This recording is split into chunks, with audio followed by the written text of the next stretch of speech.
Hello team and welcome to another ATP Geopolitics video with myself, Jonathan MSP. This is Ukraine War Frontline update for the 29th of October 2023. If you don't know what the lines on my map mean, please have a look at the map key on your screen at the moment. Pause the screen. Right, we're going to go to the map. As you can see, there are very few pins. Well, there's one pin. Thanks so much to JR. I've been so insanely busy the last week. Half term is over today, so tomorrow I'll be back to my usual patterns, which might benefit you guys a little bit more. But thank you so much to JR and of course the Grimsoft as well in the Discord server. Right, Kupiansk to Svatova to Kremina Frontline. As you can see, no changes there. Indeed, although there's quite a bit of text, not an awful lot suggested in the Institute for the Study of War, the American military think tank. Global War Monitor does say that between Nadia and Sahivka, Ukraine has cleared an area of 1.5 square kilometers. So this is the area west-southwest of Svatova, where the Russians pushed and then the Ukrainians have pushed them back, and then the Russians have been pushing a little bit since. Well, actually, that suggests that in this general area, there has been some success for the Ukrainians past that field with a bit of a funny shape there. So that is exactly here. That would be in between Andrew Perpetua's blue lines and Syriac Maps' red line there. That would be in the grey zone of the battle zone, as according probably to Andrew Perpetua, and could mean that the Ukrainians, while they might not have pushed the Russian defensive line back, they have eaten into their grey zone. So that is a claim there from Global War Monitor. We'll have to keep an eye on that, see if anything comes out about that with our mappers tomorrow. As we come further to the south, we come really to Bakhmut. And we'll see what the sources have to say about that. We go to the ISW that says Ukrainian forces are reportedly complicating Russian artillery use on Bakhmut's southern flank by effectively using drones, using them effectively. Ukrainian journalist Yuri Butasov amplified a Russian video interview with a Russian tank company commander known under the alias Tomsk, operating near Klishchivka, who claimed that Ukrainian drone strikes are inhibiting Russian use of tanks during the day. Tomsk added that Russian forces shell Ukrainian positions during the night to avoid Ukrainian drones, which he claimed are unable to operate at night. So Ukrainians do have thermal imaging on some of their drones. It'll be interesting to know where they have that usage and whether it's consistent. It just depends what they can get their hands on, I guess.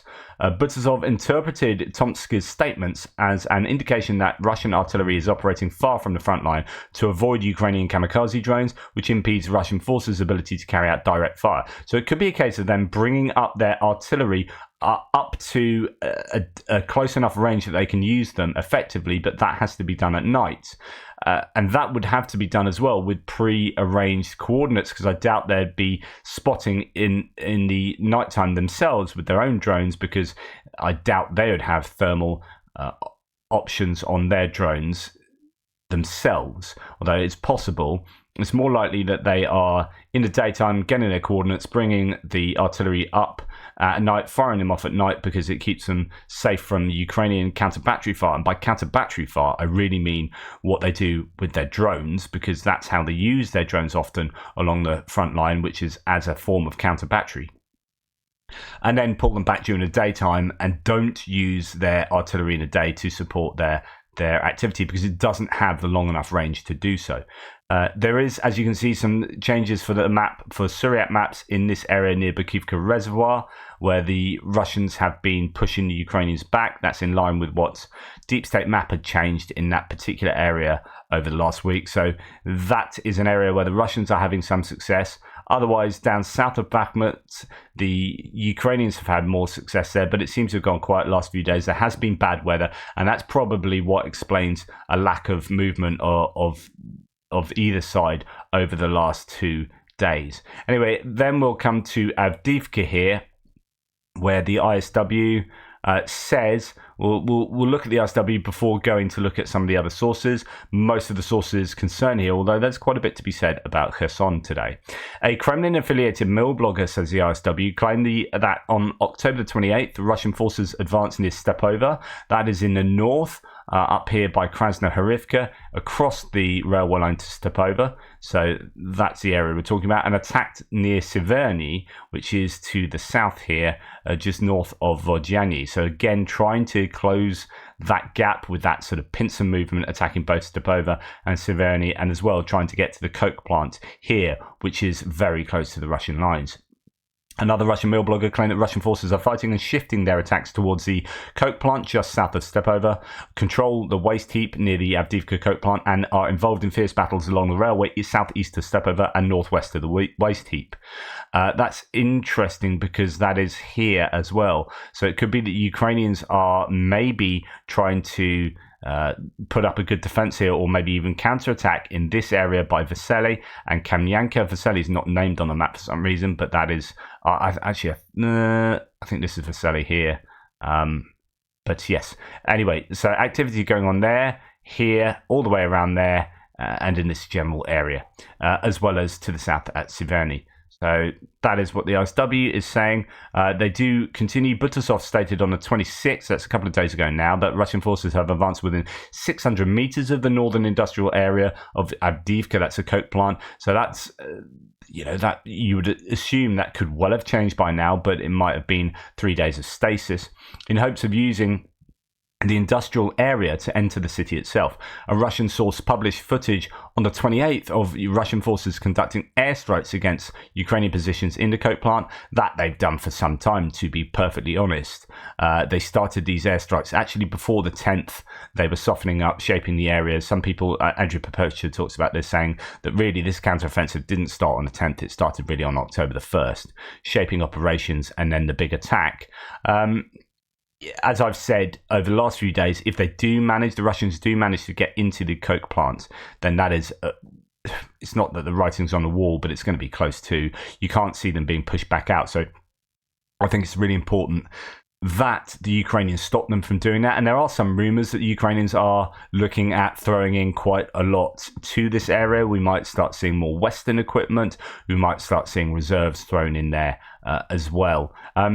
Mashevets, who's a Ukrainian analyst, concluding that Russian forces in the Avdiivka direction have elements of 12 separate motorized rifle brigades, 16 separate rifle regiments of the mobilization reserve, 22 separate rifle battalions of the mobilization reserve, and 11 separate tank battalions. It's a massive array of forces. Of course, there won't be the full contingents of either or of any of those, one would assume.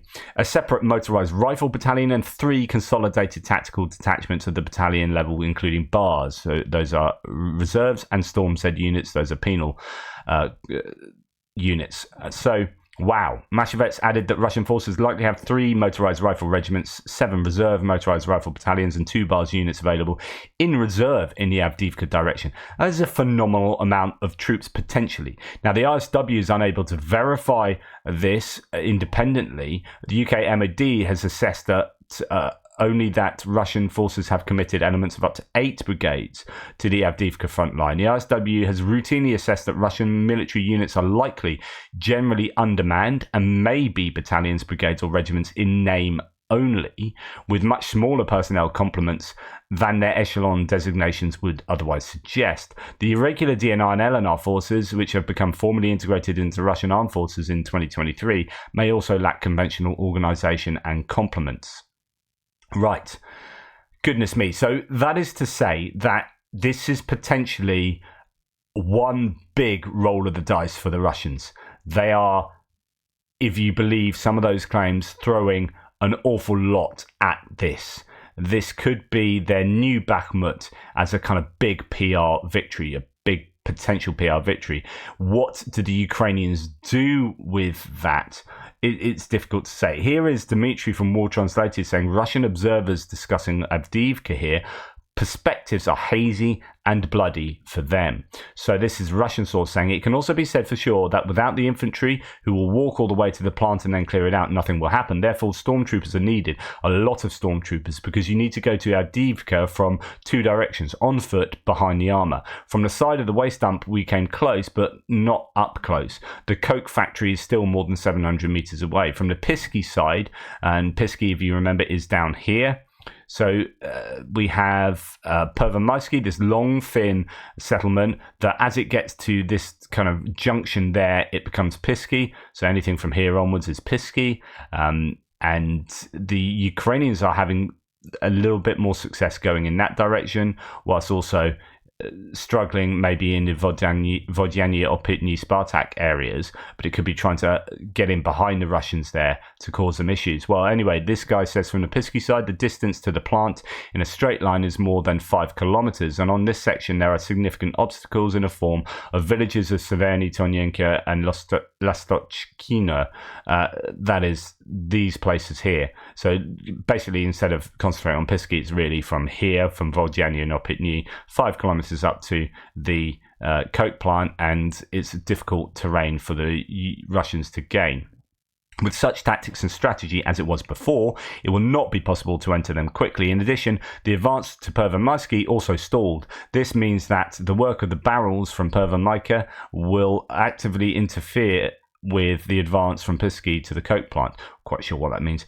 Ocheritina and Novoselivka 1 will actively interfere with movements towards Berdichi. There are fields in this sector. It's autumn on the calendar, rain and mud.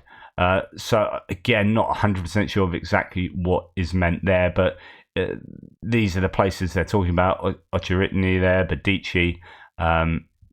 Anyway, to continue, a significant factor are bald tree lines. The equipment will have to be brought to the line from a long approach. You already know what this entails. You have also seen it you've also seen many times how advances by columns of armor on asphalt end. In other words, when you don't have much cover and you've got tree lines that are stripped of their foliage and you're driving across fields in columns that you necessarily need to do to get to your objective, it's a bit of a problem. So this is going to be the case for Stepova, Berdichi. If you're going to drive across here in big columns, you're going to get taken out. And the same can be said to the south as well. And that is what is being admitted here. There aren't many options left. Use the time when the soil is dry. If attacking before winter, ground will freeze in winter, or a summer campaign after the spring thaw, or erase all obstacles on the way to the plant using Azov-style methods. Then the time situation will be different. The other option is just absolutely flatten the coke plant and flatten Severny, Tonyenka, maybe with aviation. And this is where, from the pro-Ukrainian point of view, F-16s can't get there quick enough. Well, in addition, we need such tools as a political will to fight seriously and a lot of ammo. So a lot of infantry, a lot of armor, many new guns of different calibers, and many drones brought in droves. In other words, they need everything. They're short on everything. So think about when the encirclement of Avdiivka might end, given the thunderous applause of American long-range artillery, missiles and FPV drones. The village of Novelsky, and with 40 houses in an open field, won't let you lie. There is another option, a political one. Not quite sure where they're going at the end, but it's worth mentioning Novelsky, just that small settlement that is a problem for the Russians, that allows the Ukrainians to keep them penned back in the Pervomaisky area so they don't continue this encirclement. It is, there's always this game of dominoes. It's just like Pobieda is down here for Mariinka. It allows the Ukrainians to keep the Russians at bay here so they can't do this larger encirclement. It's the same for Novelsky. Anyway, that is Avdiivka. A lot of talk still about Avdiivka. There are still significant losses, but it's difficult to know whether the losses are from, say, the day before. So I'm still seeing lots of new footage coming out, but you're wondering whether that's 3 days old, 4 days old, whatever. I've seen an awful lot of footage showing some tremendous Russian losses in the area. But of course, that's not to say it won't be difficult for the Ukrainians too as well. Now, as we come down to the south and past Vuhledar and Velika Novosilka and Robotyne, really not a lot to report. The ISW does, of course, talk about them, but nothing worth mentioning. Kremlin-affiliated Russian mill blogger claimed that Ukrainian forces achieved minor successes during attacks near Robotyne. Is one claim that might have some merit. Whether that's Kopani, whether that's Nesterianka area, or whether it's down in the southern areas or around Verbovy, is difficult to know. We do have Dmitry from War Translated again saying that Russians are complaining about Ukrainians attacking them near Verbove. So just dip into this source, Zaporizhia direction area of the village of Verbove. The enemy spares no ammunition and has been relentlessly destroying all tree lines and frontline strong points for 2 days. Unfortunately, there are some small losses on our part. The enemy's groups are still trying to conduct reconnaissance in force under the cover of artillery. In a small arms battle, the enemy is less experienced than the soldiers of the Russian armed forces, but the number of artillery pieces the enemy has in this area is large. Another proof that the Ukrainian armed forces are fascists, an understatement. Really? That you're fascist because you use artillery a lot more? Well, then the Russians were massive fascists at the beginning of the war. So ridiculous comment. The UAVs, the drones, the Russian armed forces revealed the attitude of these losers towards the fallen soldiers are, maybe this is what they mean, of the Russian armed forces. In other words, dropping munitions on troops is somehow fascist or something. Anyway, there is a bit of an insight perhaps into what's going on in Verbove. The idea that the Ukrainians are still using their artillery in this particular area quite freely and not saving on the ammunition there. It's something we have heard before of this area. This was the area where the Ukrainians had stockpiled more, and this was the main sector of their counter-offensive. So that kind of fits in with that idea. Right, we're going to move to the Kherson area, to the Dnipro River. A few comments here from various sources. We have Global War Monitor again saying Ukraine has advanced south of the road bridge, Antonivsky Bridge, in the settlement of Dachi. So that is, just to remind you, we have Kherson here, and we have the Antonivsky Bridge, the road bridge coming across it. There's a rail one over there coming across the river, and the Ukrainians have, it's obviously not functional, but the Ukrainians have long been in and around this area, underneath the bridge there, and all along these coastal, or this riverbank settlement here. Well, it looks like, as according to Global War Monitor, they've moved a bit further south and now control more robustly this area, which is moving into the grey zone. It's not pushing the Russians back particularly anyway. I mean, this is kind of a weird area where you've got a settlement, which the Ukrainians will be fully in control of, and then you have basically the road that comes over to maybe a little bit more settlement here, but much more back here towards Oleshki. But you've got that big gap there, and that's obviously going to be grey zone because that's just a killing zone. If you want to try and cross it, either side's going to have quite a difficult job in getting down there towards the other side, and that's probably why there's been no movement here for an awful long time. Is you either try and make your way through all of these meandering rivery areas, or you walk along a road where you are target number one. So it's a difficult place to advance. Anyway, Global War Monitor seems to suggest the Ukrainians have made some advances still in that settlement area though. Radu Hosu here says, possibly a bit cryptically, behind me is a collapsed Antonivsky Bridge. In the summer, you can see Dnipro River and the East Bank. I post this just that you know where the news will be coming from in the next hours and days. Godspeed, Armed Forces of Ukraine. So this is the Romanian chap, Radio Hosu, sometimes analyses what's going on, giving potentially a hint that there could be some activity in the Antonivsky Bridge area in particular. A glimpse into the successful Ukrainian operations on the left bank. I will add a small detail, says P-Star11. There is another place where the Ukrainians are present on the left bank, but, quote, nobody knows where it is. In other words, there could well be, there's a lot of operational security going on in this general area. There could be another foothold for the Ukrainians somewhere else that has not yet been announced. And P-Star11 saying that he knows about that, but he's not announcing it. And this then, he then refers to this source saying of the Kherson offensive, Ukrainian soldiers successfully landed and established a position on the left bank of Dnipro. Part of the village of Krinky was liberated from the Russians, and right now the bridgehead is being expanded. This thread is about how it was. So let's start with the fact that units of the 137th Marine Battalion carried out offensive actions in this area. Since October the 11th, Ukrainian soldiers are on the left bank of the Dnipro. On the 14th, a massive attack on Russian positions began. I want to note that it was very unexpected and a surprise for the Russians. And here you can see them quietly going across the river with this video here, pulling themselves across so they don't have to use their engines. It's obviously foggy, which is good cover for them. At 6 a.m, the soldiers started assaulting the village of Krinky, and Russians did not expect this and paid for it. 4 invaders who were having breakfast were killed immediately. The rest of the Russians, 25, ran into the forest near the village.